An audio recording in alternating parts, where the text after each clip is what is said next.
श्री राम दोस्तों, सीता जी द्वारा गौरी माता का पूजन, पुष्प वाटिका में सीता जी और राम जी का मिलन। माली ने भगवान श्री राम को बाग में प्रवेश करने का क्या उपाय बताया, जानिए। जनकपुर में पुष्प वाटिका में जब माली ने राम जी से कहा कि आप पूजा के लिए फूल लेने आए हो तो हाथ तो धोना ही पड़ेगा, और हाथ धोने के लिए तुम सरोवर में जाओगे। सरोवर में पत्थरों की सीढ़ी लगी हुई है, आपके चरण उसमें पड़ जाएंगे, और यदि यह पत्थर नारी बन गए तो बड़ी मुसीबत हो जाएगी। एक कारण और है, तुम्हारे चरण बहुत कोमल है, बगिया में पैरों को क्षति हो सकती है। राम जी ने कहा, क्यों? यहाँ के राजा क्या बगिया की साफ सफाई नहीं करवाते? इसमें कांटे कंकड़ पड़े हुए हैं। माली ने कहा, कांटे कंकड़ नहीं है, किंतु फूलों की पकड़ियां हैं, और तुम्हारे चरण बहुत कोमल है, इसलिए यह तुम्हारे चरणों में चुभ सकती है। राम जी ने कहा, यह समस्या हमारी है, हम सुलझ लेंगे। लक्ष्मण जी ने कहा, भैया यहाँ समस्या ही समस्या है, वापिस चलो। राम जी ने कहा, ठहरो, कुछ तो उपाय होगा। राम जी ने माली से कहा, भाई यह तो बताओ, इन समस्याओं का समाधान क्या है? माली ने मुस्कुराते हुए कहा, प्रभु यह भक्ति की नगरी है, तुम्हें प्रवेश मिल सकता है जब तुम जानकी जी की जय बोलो। लक्ष्मण जी तो थोड़े से खिजे हुए थे, व्यंग करते हुए बोले, भैया बोल दीजिए जानकी जी की जय, क्या बिगड़ता है? राम जी ने कहा, लक्ष्मण जानकी जी की जय बोलूं, कुछ अटपटा नहीं लगेगा क्या? लक्ष्मण जी ने कहा, आप मन ही मन तो बोलते ही रहते हो, एक बार जोर से बोल दोगे तो क्या हो जाएगा? पुष्प लेने की समस्या तो सुलझ जाएगी। भक्ति की नगरी में भगवान को भी भगवान होने का अभिमान छोड़ना पड़ता है, तब उसमें प्रवेश मिलता है। इंसान की क्या बात है, बिना भक्ति की जय बोले आदमी प्रेम में प्रवेश नहीं कर पाता।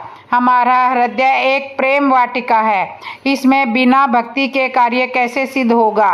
राम जी दल फूल का चयन करते हैं, उसी समय एक सखी वहां आती है जो जानकी जी के साथ गौरी पूजन में शामिल नहीं है। अचानक उन्हें भगवान के दर्शन हो जाते हैं। श्री रामचरितमानस का यह प्रसंग यह बताता है कि देखो, भगवान पहले उन्हें मिले हैं जो पूजा में शामिल नहीं है, जिनका पूजा में कोई वास्ता नहीं है।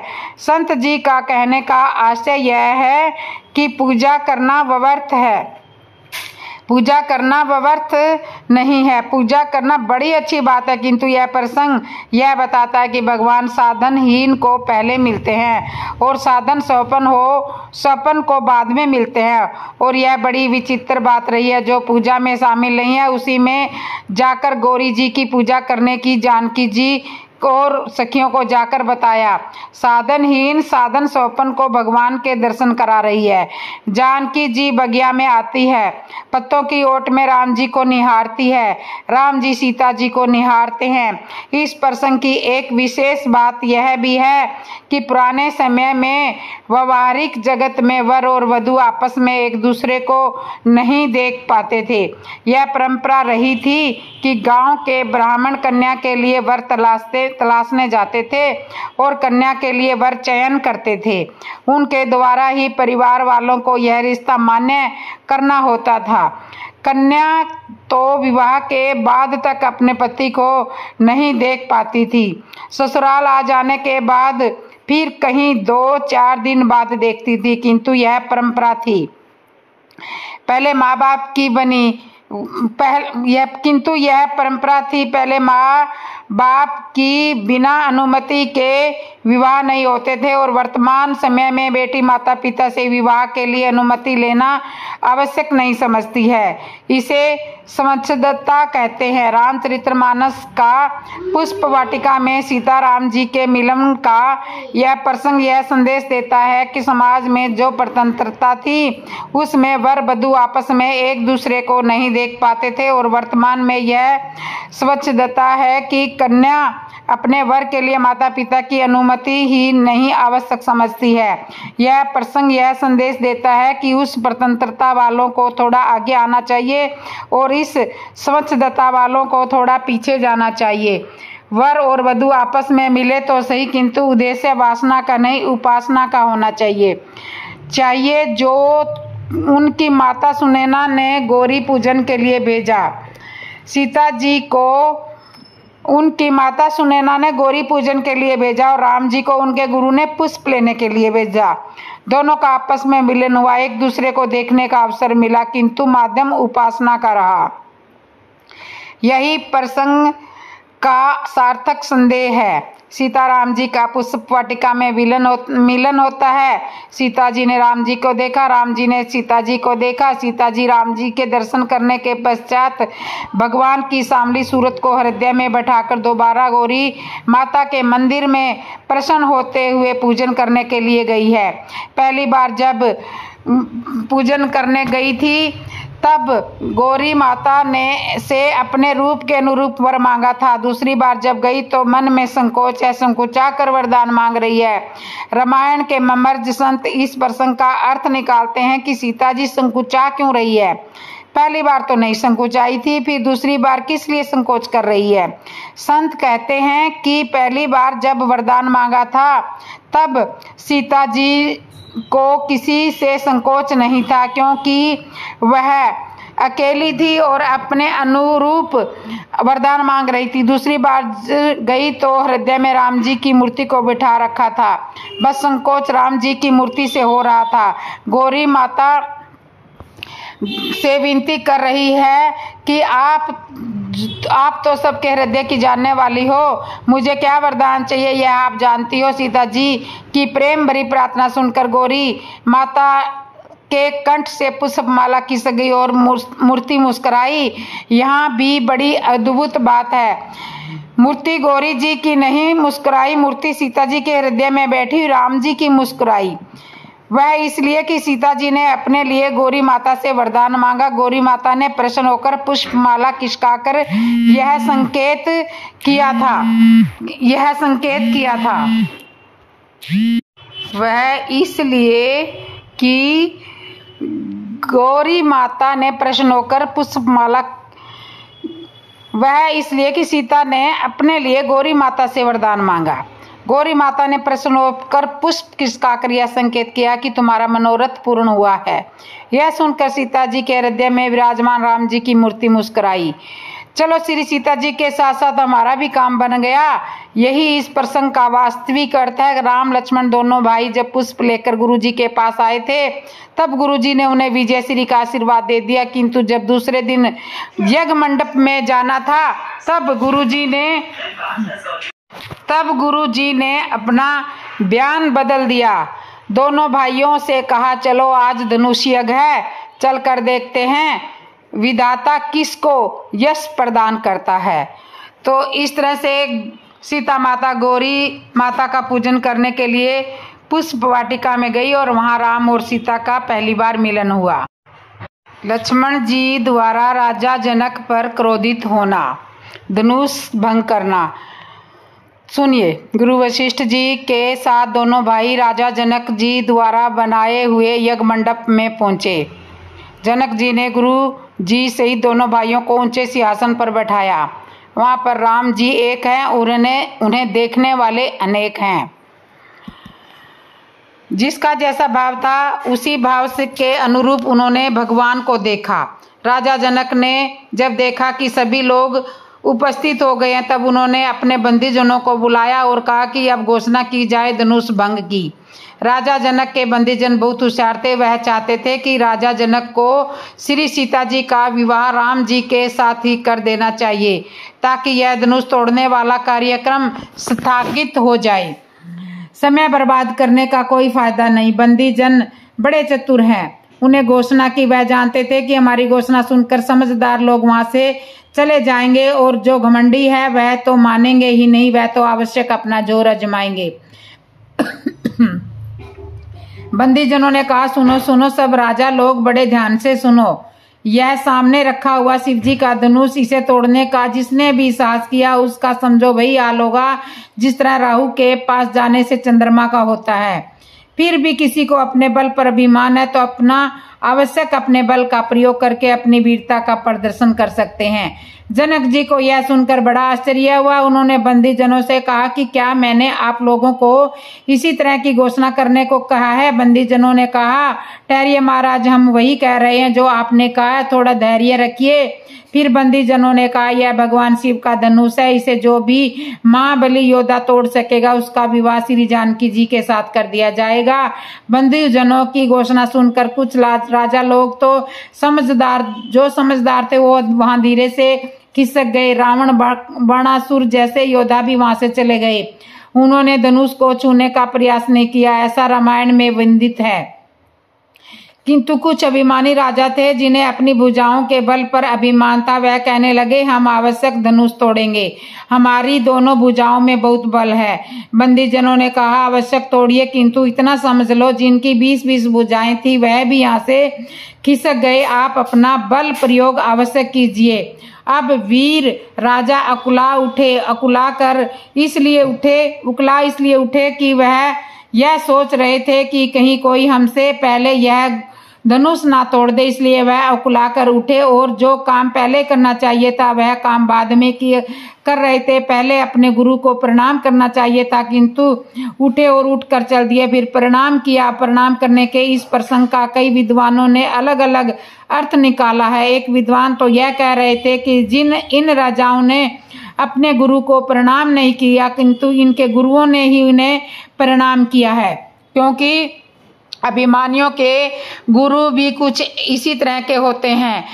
वहां उपस्थित राजा लोग मन ही मन गणेश जी से प्रार्थना कर रहे हैं, गणेश महाराज, इससे धनुष मत तोड़वा देना, कहीं नहीं तो हम क्या तोड़ेंगे, नहीं तो मैं क्या तोड़ूंगा। अब गणेश जी के सामने समस्या यह थी कि एक की सुने या हजारों की सुने, क्योंकि धनुष तोड़ने वाला गणेश जी से प्रार्थना कर रहा था कि गणेश जी मुझे आशीर्वाद दीजिए ताकि मैं धनुष तोड़ दूं, और जब उससे नहीं टूटता तो वह भी हजारों की संख्या में जाकर बैठ जाता और प्रार्थना करता है, गणेश महाराज मुझसे नहीं टूटा तो इससे भी नहीं टूटना चाहिए, इससे भी मत टूटने देना, नहीं तो मेरी बेइज्जती हो जाएगी। रामायण में तो यह भी लिखा है कि 10,000 राजाओं ने एक साथ मिलकर धनुष को उठाने का प्रयास किया था, किंतु धनुष हिला भी नहीं था। जनकपुर में जब जनक जी के राज दरबार में कोई भी वीर योद्धा धनुष को नहीं उठा पाया था, यह देखकर जनक जी को बड़ी निराशा हुई थी और उन्होंने क्रोध में भरकर बोला, बस अब मेरा बहुत अपमान हो चुका है। अब मैं जान चुका हूँ कि इस धरती पर कोई भी वीर योद्धा नहीं है। मेरा संकल्प पूरा नहीं हो सका। सब राजा लोग अपने अपने घर चले जाइए। लगता है कि ब्रह्मा ने मेरी पुत्री के लिए कोई वर रचा ही नहीं है। पृथ्वी वीरों से खाली हो गई है। यह कहकर जनक जी ने राम लक्ष्मण दोनों भाइयों की ओर देखा। मन में विचार किया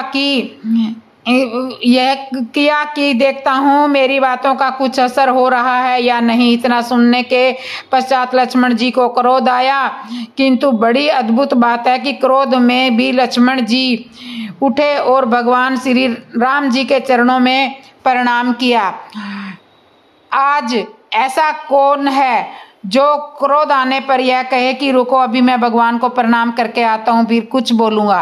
किंतु लक्ष्मण जी क्रोध आने के पश्चात भी भगवान के चरणों का स्मरण करना नहीं भूले। इतना आवश्यक है, कोई कितना भी संस्कारी हो, यदि क्रोध के वंश में हो गया तो क्रोध उससे आवश्यक कोई ना कोई भूल करवाएगा। लक्ष्मण जी से भी भूल हुई। राजा जनक को सीधे जनक कहकर संबोधित किया, शिष्टाचार भूल गए। कहने लगे, इससे अधिक मत बोलना राजा जनक।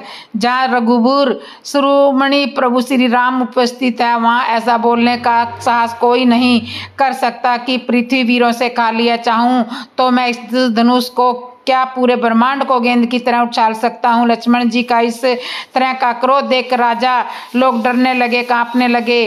कोई एक तो कहने लगा, अब हमारा क्या होगा, यह तो पूरा ब्रह्मांड ही उठाने की बात कर रहा है। पास में बैठा हुआ दूसरा राजा कहने लगा, इसमें डरने की क्या बात है, ब्रह्मांड उठेगा तो हम भी उठ जाएंगे और जैसे ही नीचे लाएगा हम भी नीचे आ जाएंगे, इसमें डरने की क्या बात है। वह बोला, यह नीचे लाने की बात नहीं कर रहा है, वह कह रहा है कि कच्चे घड़े की तरह फोड़ दूंगा, यह तो डरने की बात है ना। इस तरह राजा दरबार में खुसर फुसर होने लगी। इस तरह राजा के दरबार में खुसर फुसर होने लगी। गुरु विश्वामित्र जी ने लक्ष्मण जी की ओर देखा। लक्ष्मण जी ने कहा, गुरुदेव मैं बोलूंगा, श्री राम रघुवंश मणि है और मैं फणी हूँ।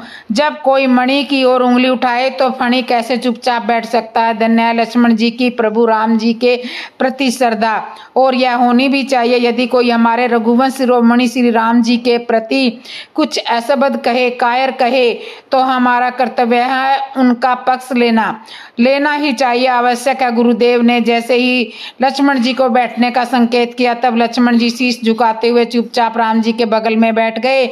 और गुरु विश्वामित्र जी ने शुभ अवसर पाकर राजा राम जी को संकेत करते हुए कहा, उठो राम, धनुष टूटने का समय आ चुका है। राम जी ने गुरु के चरणों में प्रणाम किया और सहज रूप से धीरे धीरे धनुष की ओर जाने लगे। और उधर सीता माता गणेश जी से प्रार्थना कर रही है कि हे भगवान श्री गणेश, थोड़ा इस धनुष का वजन कम कर दीजिए ताकि प्रभु श्री राम इसे उठा सके। गणेश जी भी मन ही मन कह रहे हैं कि हमें वजन कम करने का कह रही है, हमारा ही कौन सा वजन कम है, और फिर मैं इस धनुष का वजन कम कर भी दूंगा तो इस रिक्त वजन को रखूंगा कहाँ। सीता माता मन ही मन कह रही है कि इन राजाओं के ऊपर रख दो, यह ज्यादा उठक बैठक कर रहे हैं, इनका थोड़ा वजन पड़ जाएगा तो यह कम से कम चुपचाप बैठे रहेंगे। और आप तो वजन कम करने की कला जानते हो, तभी तो एक जरा सा चूहा आपका भार सहने में सक्षम है।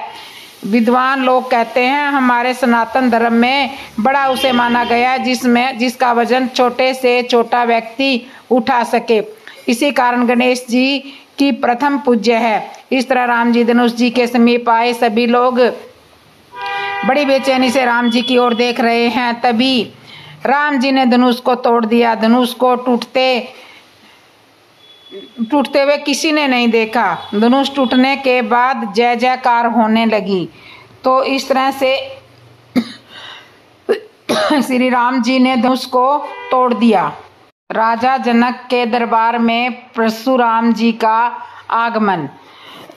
सुनिए, भगवान श्री राम जी के द्वारा जनकपुर में धनुष भंग हुआ, धनुष तोड़ा गया। राजा जनक की शर्त के अनुसार तो धनुष टूटते ही सीता जी और राम जी का विवाह संपन्न हो गया। यह बात वहां उपस्थित गुरुजनों ने राजा जनक जी से कही। माता जानकी जी द्वारा राम जी के गले में जय माला डाली गई। पूरे जनकपुर में हर्षोल्लास है। राजा जनक और माता सुनैना जी मन में बहुत प्रसन्न है, किंतु वहां उपस्थित कुछ घमंडी राजा लोगों ने यह स्वीकार नहीं किया। वह यह नहीं चाहते थे कि सीता जी और राम जी का विवाह हो। कोई कहता है यह ठीक नहीं है, क्या केवल धनुष तोड़ने से ही विवाह पूर्ण हो जाएगा, हम ऐसा नहीं होने देंगे। कोई कहता है इन दोनों भाइयों को पकड़कर बांध लो। तो राजा जनक भी इनका पक्ष लेते हैं, तो इनके साथ अभी ऐसा ही व्यवहार करो। दुष्ट राजाओं की बात सुनकर लक्ष्मण जी इधर उधर देखते हैं कि आवाज कहां से आ रही है, किंतु वह डरपोक राजा लक्ष्मण जी की ओर देखते ही चुप हो जाते थे। लक्ष्मण जी समझ नहीं पा रहे थे कि कौन बोल रहा है। माता सीता जी भी मन ही मन बहुत भयभीत है। दुष्ट राजाओं के वचनों को सुनते हुए वह माता सुनैना के पास पहुंची। तभी महामुनि परशुराम जी का आगमन हुआ। परशुराम जी का आगमन होते ही दरबार में एकदम चुप्पी छा गई।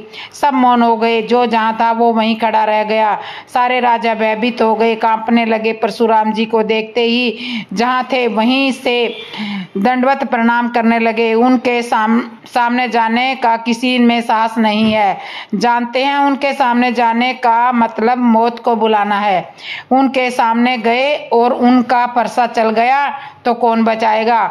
इसलिए बिना पूछे ही जो जहां थे वो वहीं अपना और अपने पिताजी का नाम बताने लगे। सब थर-थर कांपने लगे। जानते हैं क्रोधी मुनि हैं, कितनी ही बार पृथ्वी से वीर राजाओं को समाप्त कर चुके हैं। सब आपस में ही खुसर पुसर कर रहे हैं। एक राजा तो कहने लगा, बहुत बुरा हुआ, आज हम बहुत बुरे फंसे। धनुष तोड़ पाए और अब लगता है कि बिना मौत ही मारे जाएंगे। परशुराम जी से कौन बचाएगा। दूसरा कहने लगा, हमने तो पहले ही कहा था कि घर चलो, तुम ही यहाँ बैठे रहे, देखते हैं, यहीं बैठकर तमाशा देखते हैं। अब देख लो तमाशा, आपस में एक दूसरे पर दोषारोपण कर रहे हैं। कोई कहता है बेचारे जनक जी ने भी कहा था कि अपने अपने घर चले जाइए, किंतु हमारी ही बुद्धि मारी गई जो हम यहाँ पर बैठे ही रहे। भगवान जाने इस महामुनि से कैसे बच पाएंगे। इस तरह का एक दूसरे पर दोषारोपण कर रहे हैं। एक घमंडी राजा तो कहने लगा, मुझे मालूम था ऐसा ही होगा, इसलिए मैंने जानबूझकर धनुष नहीं तोड़ा। मैं जानता था कि धनुष टूटने के पश्चात इसी तरह की परेशानी आएगी, नहीं तो क्या मैं धनुष नहीं तोड़ सकता था। जब इस बालक ने धनुष तोड़ दिया तो मेरे लिए तो बहुत आसान था, किंतु मैं जानता था, देखो अब देखो मजा आएगा। जिसने धनुष तोड़ा है अब उसकी खैर नहीं। सब राजा लोग आपस में इस तरह डरते हुए बातें कर रहे हैं। परशुराम जी वहां पर आ गए जहां पर धनुष टूटा हुआ पड़ा हुआ था। विश्वामित्र जी बहुत ज्ञानी महात्मा है। परशुराम जी को देखकर सब राजा लोग उन्हें दंडवत प्रणाम करने लगे, किंतु विश्वामित्र जी ने राम लक्ष्मण दोनों भाइयों को प्रणाम करने नहीं भेजा। वह जानते थे गड़बड़ हो सकती है। जैसे ही प्रणाम करने जाएं और किसी ने कह दिया कि यही है, धनुष तोड़ने वाला यही है, और यदि परशुराम जी का परसा उठ गया तो कौन संभालेगा। इसलिए दोनों भाइयों को नहीं जाने दिया प्रणाम करने। पहले समय गए और अपनी बाहें फैलाकर परशुराम जी से मिले। चतुराई यह दिखाई कि अपनी बाहों से परशुराम जी का फरसे वाला हाथ दबा लिया और राम जी और लक्ष्मण जी दोनों भाइयों को कहा कि राम लक्ष्मण चलो आओ, चरण छुओ गुरुदेव के। परंतु दोनों भाइयों से परशुराम जी के चरण स्पर्श करा दिए। परशुराम जी ने दोनों भाइयों को देखते ही परशुराम जी दोनों भाइयों को देखते ही रह गए। बड़ा अद्भुत रूप था। परशुराम जी ने विश्वामित्र से पूछा, ये कौन है। विश्वामित्र जी ने तुरंत उत्तर दिया, देर नहीं की, यह राजा दशरथ के राजकुमार है, राम लक्ष्मण नाम है। बहुत संक्षिप्त परिचय दिया है और दोनों भाइयों ने कहा अपने स्थान पर जाकर बैठ जाओ। दोनों भाइयों से कहा अपने स्थान पर जाकर बैठ जाओ। राम जी लक्ष्मण जी दोनों भाई अपने स्थान पर बैठ गए। जनक जी ने श्री सीता जी से प्रभु परशुराम जी का आशीर्वाद दिलवाकर निश्चित हुए। यह विचार कर रहे थे कि अब सीता जी को भी परशुराम जी का आशीर्वाद मिल गया है, अब गड़बड़ चाहे हो सकती है, कम से कम अनहोनी होने का खतरा नहीं है। अब अनहोनी नहीं होगी। यह मन में संकोच कर संतुष्ट हो गई। अब परशुराम जी ने जनक जी से पूछा, यहाँ इतनी भीड़ किस लिए है। जनक जी ने कहा, महाराज बेटी का विवाह है, धनुष यज्ञ था। इतना सुनते ही परशुराम जी बोले, क्या धनुष टूट गया। और पलट कर देखा तो धनुष पास में टूटा हुआ पड़ा था। अब तो परशुराम जी बहुत क्रोधित हुए और कहने लगे, धनुष तोड़ने का साहस किसने किया है। जिसने भी धनुष तोड़ा है वह इस समाज से अलग खड़ा हो जाए। वह सहस्त्र बाहु के समान मेरा शत्रु है, आज मैं उसे नहीं छोड़ूंगा। यह सुनकर कपटी राजा आपस में बातें करने लगे। कहने लगे, भगवान जो करता है अच्छे के लिए करता है। अच्छा ही हुआ कि हमसे धनुष नहीं टूटा। यदि हम धनुष तोड़ देते तो इनसे कैसे बच पाते। इनसे सुलझना तो बहुत मुश्किल था। भगवान ने अच्छा ही किया, हमसे धनुष नहीं टूटा। भगवान को प्रणाम कर रहे हैं। कुछ दंभी कपटी राजा बातें कर रहे हैं। अब आएगा मजा, और बुलाओ राजाओं को और तोड़वाओ धनुष। अब देखो क्या तमाशा होने वाला है। भगवान श्री राम जी ने देखा कि परशुराम जी के प्रश्नों का कोई उत्तर नहीं दे रहा। जनक जी चुपचाप खड़े हैं तो राम जी सहज रूप से उठ खड़े हुए और कहने लगे, महाराज इस धनुष को तोड़ने वाला कोई आपका दास ही रहा होगा, सेवक ही रहा होगा। परशुराम जी ने कहा कि सेवक का धर्म तो सेवा करना है, इस तरह का विद्रोह करना नहीं। आज राजा जनक जी, जहां तक राज्य है मैं वहां तक की पृथ्वी को पलट दूंगा। लक्ष्मण जी मन ही मन मुस्कुरा रहे हैं कि पृथ्वी को धारण मैंने किया हुआ है और यह मुनिराज पृथ्वी पलटने की बातें कर रहा है। परशुराम जी जनक जी के दरबार में बार बार फरसा दिखा रहे हैं, गर्जना कर रहे हैं। राजा लोग थर थर कांप रहे हैं, कहते हैं आज तो बिना बहुत के ही मारे जाएंगे, कम से कम धनुष तोड़कर मरते तो यह बात तो रहती कि धनुष तोड़कर मरे, किंतु कुछ भी हाथ नहीं लगा। अब तो परमात्मा ही रक्षक है, वो ही सही है। अब तो परमात्मा ही हमारी रक्षा कर सकते हैं, किंतु कुछ हाथ भी नहीं लगा और अब तो परमात्मा ही रक्षा करे, वही सही है। लक्ष्मण जी ने राम जी से कहा भैया आपकी अनुमति हो तो मैं इन मुनिराज से बात करूं। राम जी ने कहा क्यों, तुम इनसे बात क्यों करना चाहते हो? लक्ष्मण जी ने कहा कि कारण है, यह आपकी बात को समझ नहीं पाएंगे और इनकी भाषा आप बोल नहीं पाएंगे। इनकी भाषा का जानकार मैं ही हूँ, इनके प्रश्नों का उत्तर मैं ही दे सकता हूँ। आपकी अनुमति हो तो मुझे कुछ बोलने की अनुमति दीजिए। परशुराम जी को क्रोधित होते हुए देख लक्ष्मण जी मन ही मन विचार करने लगे, गुरुजी अच्छे देश में ले आए। अभी कुछ देर पहले तो एक माँ से कह रहे थे कि कोई इस धनुष को नहीं तोड़ पा रहा है, और जब प्रभु के द्वारा धनुष तोड़ दिया गया तो यह माँ से नाराज हो रहे हैं, इसे क्यों तोड़ दिया, किसने तोड़ा है? इस देश में धनुष के सिवा और कोई दूसरी बात नहीं है। राम जी से आज्ञा लेकर लक्ष्मण जी खड़े हुए और परशुराम जी से बोले बाबा आप नाराज क्यों हो रहे हो? परशुराम जी ने कहा देखते नहीं यह धनुष किसी ने तोड़ दिया है। लक्ष्मण जी ने कहा कि क्या यह धनुष आपका है? परशुराम जी बोले नहीं, यह धनुष हमारे गुरु भगवान शंकर जी का धनुष है। लक्ष्मण जी ने कहा कि क्या आपको शंकर भगवान ने इसे दिया था? परशुराम जी ने कहा नहीं, मुझे नहीं दिया था, राजा जनक को दिया था। लक्ष्मण जी ने कहा कि जब यह धनुष आपका नहीं है, भगवान शंकर ने आपको नहीं दिया है, जनक जी को दिया है और जनक जी ने इसे तोड़वा दिया, तो आप क्यों क्रोधित हो रहे हो? परशुराम जी को लगा कि बच्चा बात तो सही कह रहा है।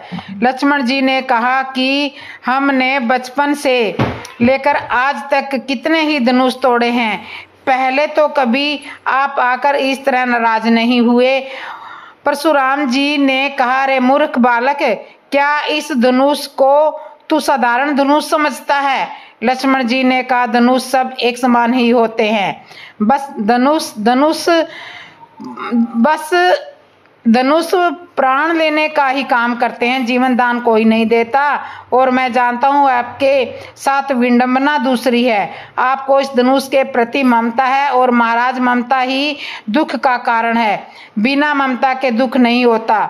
लक्ष्मण जी की इस तरह की बातें सुनकर परशुराम जी और क्रोधित हुए, बोले रे मूर्ख बालक, तू मेरे स्वभाव को नहीं जानता, मेरे परसे की ओर देख, मैंने इस परसे से कितनी बार इस पृथ्वी को क्षत्रिय विहीन किया है। लक्ष्मण जी ने कहा देख रहा हूँ, मैं केवल फरसा ही नहीं, आपके पास जितने भी शस्त्र हैं, त्रिशूल है, धनुष बाण है, मैं सबको देख रहा हूँ, किंतु मैं इनसे डरता नहीं हूँ, क्योंकि ये सब तो मेरे खिलौने हैं। इन्हें देखकर तो ऐसा लगता है कि कोई कुशल हथियार बेचने वाला कारीगर हो और जनकपुर में शस्त्र बेचने आए हो। मैं इनसे डरता नहीं हूँ, मैं तो आपके शरीर पर जो जनेऊ विराजमान है, मैं उसे देख रहा हूँ कि आप ब्राह्मण कुल के हो, इसलिए मैं आपका सम्मान कर रहा हूँ। लक्ष्मण जी की बातें सुनकर परशुराम जी लक्ष्मण जी को और फरसा लेकर दौड़े। इतने में ही राम जी परशुराम जी के फरसे के सामने आए और बोले मुनिराज, इस बालक को क्षमा कर दीजिए, यह बालक है। परशुराम जी ने कहा तुम्हारा भाई बहुत उद्दंड है।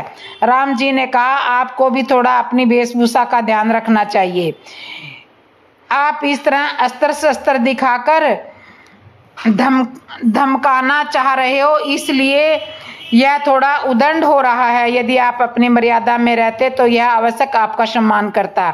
हम क्षत्रिय हैं, हम काल से भी नहीं डरते और आप इसे फरसा से डराना चाह रहे हो। परशुराम जी बोले, तू भी अपने भाई की तरह ही टेढ़ा है। उधर लक्ष्मण जी परशुराम जी की बातें सुनकर मंद मंद मुस्कुराते हैं। परशुराम जी ने राम जी से कहा, देख तेरा भाई अभी भी कुटिलता पूर्ण मुस्कुरा रहा है, इसे मेरी आंखों से दूर कर दो, नहीं तो आज मेरा फरसा चल जाएगा। लक्ष्मण जी फिर खड़े हुए और बोले, चला दीजिए फरसा, काट दीजिए मेरे सिर को। माता का सिर काट कर तो आप अपने पिता के ऋण से उदीर्ण हो ही चुके हो। आप हमारा सिर काट कर अपने गुरु के ऋण से उरीण हो जाइए। इतना सुनते ही परशुराम जी फरसा लेकर दौड़े। अब इस बालक को कोई नहीं बचा पाएगा। तभी राम जी आगे आए और कहा, महाराज आपको फरसा चलाना ही है, सिर काटना ही है तो मेरा सिर काट दीजिए, क्योंकि अपराधी मैं हूँ, धनुष मैंने तोड़ा है। जैसे ही परशुराम जी ने अपने फरसे की ओर हाथ बढ़ाने लगे, किंतु उनका हाथ उठ नहीं रहा। विचार करने लगे, यह हाथ की शक्ति कहाँ चली गई। ध्यान आया कि यह शक्ति आई कहाँ से थी। यह तो भगवान से प्राप्त हुई थी, क्या यह वापस वहीं पर चली गई। जैसे ही परशुराम जी को यह बोध हुआ, उन्हें लगा कि यह समय नारायण ही तो नहीं है। अपने संशय को मिटाने के लिए उन्होंने राम जी से कहा,